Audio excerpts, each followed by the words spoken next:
안녕하십니까. 매일 안교 교과 방송 개인 말씀 묵상 시간에 함께 하신 여러분들을 진심으로 환영합니다. 오늘도 말씀을 묵상하시면서 성소에서 일어났던 희생제사의 의미를 여러분들의 마음 가운데 감동적으로 새기시는 경험이 있게 되시기를 간절히 바랍니다. 이제 함께 기도하시겠습니다.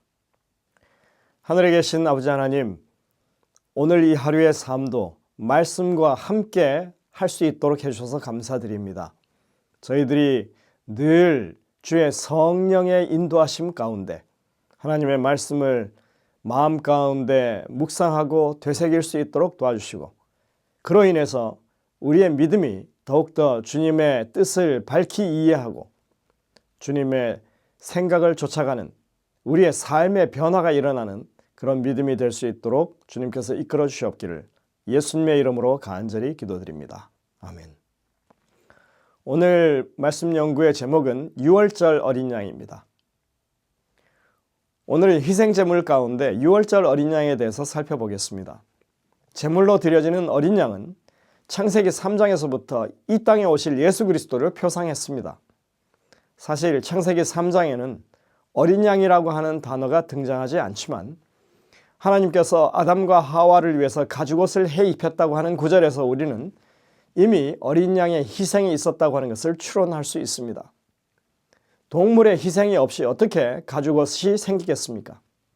그리고 바로 이어지는 창세기 4장에서 아벨이 양의 첫 새끼를 잡아서 제사 드리는 대목이 나오는데, 이 또한 하나님께서 가죽옷을 지어 입히신 것과 직결되는 이야기인 것입니다. 하나님께서 아담과 하와의 가죽옷을 해 입히실 때 그 어린 양을 희생시키는 실물 교훈을 보이시면서 속죄를 위해서 드릴 제물은 어린 양으로 해야 한다고 분명하게 지시하셨음을 우리가 정황상 이해할 수 있는 것입니다.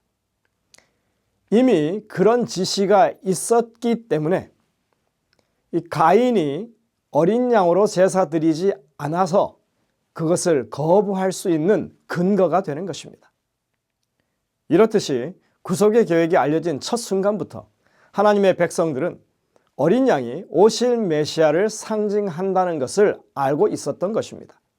이것이 성경 전체를 관통해서 흐르는 구원의 사상입니다. 예수님이 이 땅에 오셔서 죽으시고 부활하시고 승천하신 후에 한참 시간이 흐른 후에 베드로는 일어난 일들을 되돌아보면서 이렇게 기록하고 있습니다. 너희가 알거니와 너희 조상이 물려준 헛된 행실에서 대속함을 받은 것은 은이나 금같이 없어질 것으로 된 것이 아니요 오직 흠없고 점없는 어린 양 같은 그리스도의 보배로운 피로 된 것이니라. 베드로전서 1장 18절 19절입니다. 예수님은 세상 죄를 지고 가는 하나님의 어린 양이셨다. 이것이 제자들이 깨우친 분명한 믿음이었습니다. 요한계시록에는 그러한 인식이, 그런 믿음이 집약되어 있습니다. 요한은 계시록에서 30번 정도나 예수님을 어린 양이라고 그렇게 언급하고 있습니다. 우리가 이번 기 2과에서 배운 것처럼 첫 번째 언급의 원칙이 여기서도 보여집니다. 첫 번째 원칙이 뭐였습니까? 이렇게 말합니다. 일반적으로 성경에 어떤 개념이나 상징이 처음 언급될 때, 특히 창세기의 첫 장들에서 언급되면 그 개념에 대한 기본적인 이해를 형성하며 이는 이후에 해당 개념이 어떻게 사용되는지를 이해하는 데 도움이 된다. 그렇습니다. 창세기 4장에서 처음 언급된 어린 양에 대한 이미지의 중요성이 성경 마지막 책인 계시록에서 다시 한번 부각되고 있다고 하는 것입니다. 성경에 나오는 어린 양은 모두 다 중요한 의미를 가지고 있지만 그 중에서도 유월절 어린 양은 조금 더 특별한 의미를 가지고 있다고 볼 수 있습니다. 이스라엘 백성들은 애굽을 떠나서 약속의 땅으로 출발하기 전에 모든 장자와 그리고 짐승의 처음 난 것들을 속량하기 위해서 1년 된 어린 양을 잡아 제사 드리라고 하는 지시를 받습니다. 출애굽기 12장 5절에 이렇게 말합니다. 너희 어린 양은 흠없고 1년 된 수컷으로 하되 양이나 염소 중에서 취하고. 유월절 어린 양 제사는 이스라엘의 구원 사건과 직결됩니다.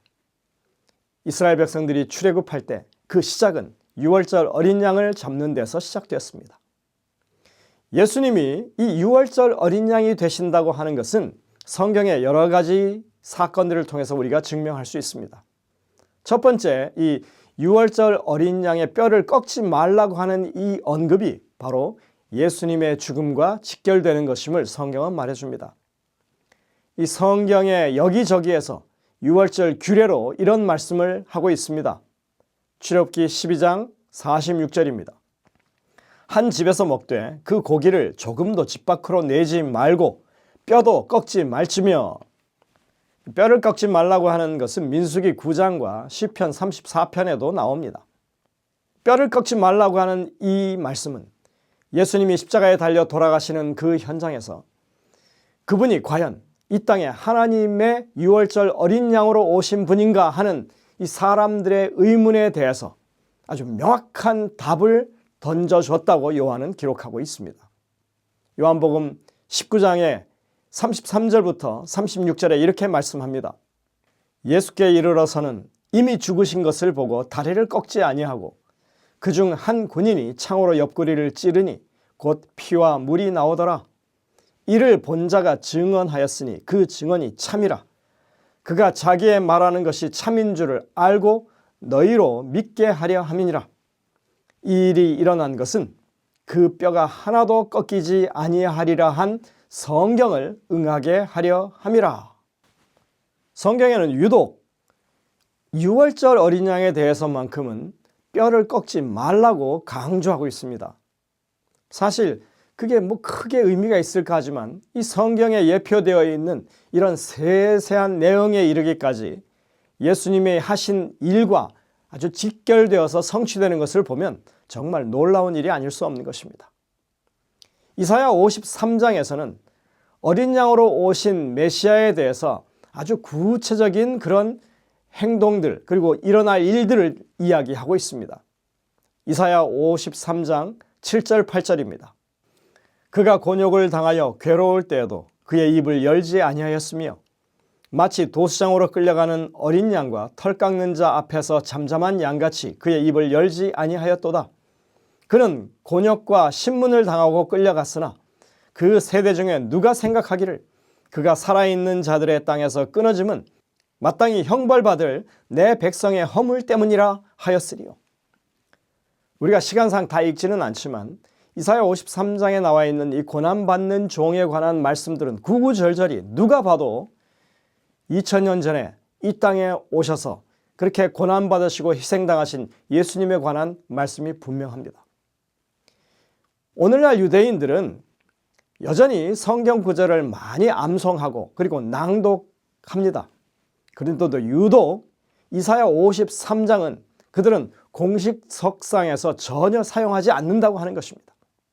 왜냐하면 이 말씀을 읽으면 자연스럽게 그 생각이 2000년 전에 이 땅에 오셨던 예수님을 떠올릴 수밖에 없기 때문에 그래서 그들은 그것을 사용하지 않는다고 하는 것입니다.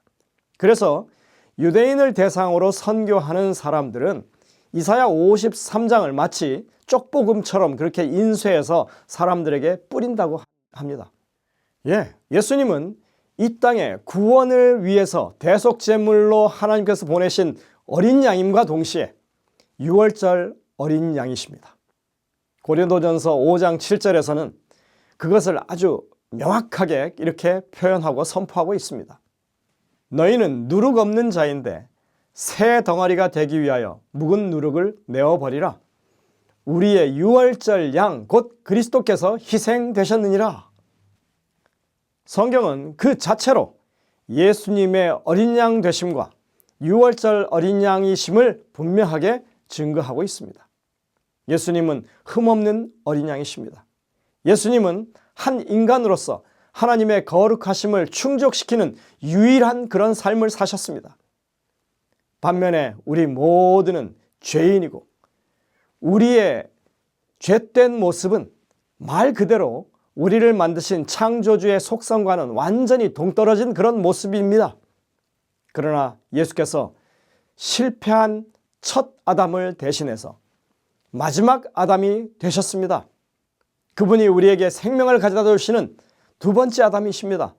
첫 번째 아담을 통해서 사망이 모두에게 이르러왔지만 이제 두 번째 아담을 통해서는 모두에게 생명이 이르러온 것입니다. 우리 조상이 실패했던 그곳에 그분이 승리하셨고 완전한 삶을 사셨습니다. 예수님이 이 땅에 사람으로 오셔서 인류가 이루어야만 했던 모든 것을 이루어내셨습니다. 하나님의 창조의 목적이 하나님의 능력에 의해서 이루어질 수 있다고 하는 것을 입증해 보이신 것입니다.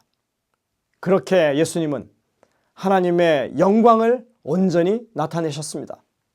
예수님은 빌립에게 나를 본 자는 아버지를 보았다라고 그렇게 분명하게 말씀하십니다. 과연 예수님의 죽음은 유월절 어린 양의 희생이었음을 분명히 우리는 성경에서 찾아볼 수 있습니다. 주님은 유월절에 십자가에 못 박혀 죽으심으로써 자신이 예표된 어린 양이심을 분명하게 보여주셨습니다. 요한복음 18장 19절 20절에 보시면 예수님께서는 당신의 교훈을 드러내놓고 말씀하셨다고 말씀합니다. 이 말씀은 대제사장 안나스와 유대 지도자들 앞에서 하신 말씀입니다. 유월절 어린 양의 규례를 보시면 출애굽기 12장 5절 6절에 보시면 이스라엘 자손들은 유월절에 사용할 어린 양을 미리 택하여 간직해 뒀다가 유월절 날 양 잡은 그때 회중 앞에 드러내라고 그렇게 말씀하고 있습니다. 안나스 대제사장이 예수님의 가르침에 대해서 신문했을 때 예수님은 모든 사람이 다 볼 수 있도록 성전에서 내가 내 자신을 드러내놓았다고 말씀하신 것입니다. 이로써 유월절 어린 양으로서 자신을 드러내셨음을 예수님이 말씀하고 있는 것입니다. 그분이 우리에게 보이신 삶, 행적, 가르침은 모두가 다 그분이 실제로 누구이신지를 드러냈습니다. 그분은 하나님의 의와 영광을 가장 강력하게 나타내신 흠없는 하나님의 어린 양이십니다. 영감의 교훈에 보면 이렇게 말씀합니다. 보혈의 공로를 각자에게 적용해야 함. 사도는 우리의 유월절 양 곧 그리스도께서 희생되셨느니라고 말한다. 유월절 양을 죽이는 것만으로 충분하지 못했다. 그 피를 문설주에 발라야 했다. 그처럼 그리스도의 보혈의 공로가 각 영혼에게 적용되어야 한다. 우리는 그분께서 온 세상을 위하여 죽으셨다는 사실뿐 아니라 우리 각자를 위하여 죽으셨다는 것을 믿어야 한다. 우리는 속죄 희생의 공로를 우리 자신에게 적용시켜야 한다. 부조와 선지자 277쪽입니다. 예수님이 유월절 어린 양이시라고 하는 것은 그분이 우리 구원 여정의 시작이라고 하는 것을 말합니다. 유월절 어린 양은 각 가정마다 식구의 수를 헤아려서 한 마리씩 배정되었다고 했습니다. 한 가정 한 가정의 구원이 매우 중요함을 의미하는 것입니다. 유월절 어린 양은 하나님의 심판을 피하게 만들어 줍니다.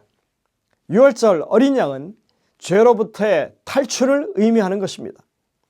유월절 어린 양은 하나님의 원대한 구속의 경륜의 시작을 말해줍니다. 철저하고 치밀하게 계획된 하나님의 구원의 사역이 우리들 안에 분명하게 지금 움직이고 있다고 하는 것을 우리에게 보여주는 것입니다. 오늘 우리의 마음속에 유월절 어린 양 되시는 예수님을 굳게 붙잡는 그런 결단이 있게 되시기를 간절히 바랍니다. 기도하시겠습니다. 하늘에 계신 아버지 하나님, 우리의 구원의 시작이 유월절 어린 양 되시는 예수님께 있음을 우리가 분명히 깨닫게 해주시니 감사드립니다. 이제 이 구원의 여정이 마치기까지 매일매일 하나님의 어린 양 되시는 주님의 보혈의 공로가 우리 삶에 적용되어서 우리의 삶이 이 구원의 기쁨으로 점철되는, 그래서 항상 주님을 찬양하는 그런 삶이 되게 인도하여 주옵기를 예수님의 이름으로 간절히 기도드립니다. 아멘.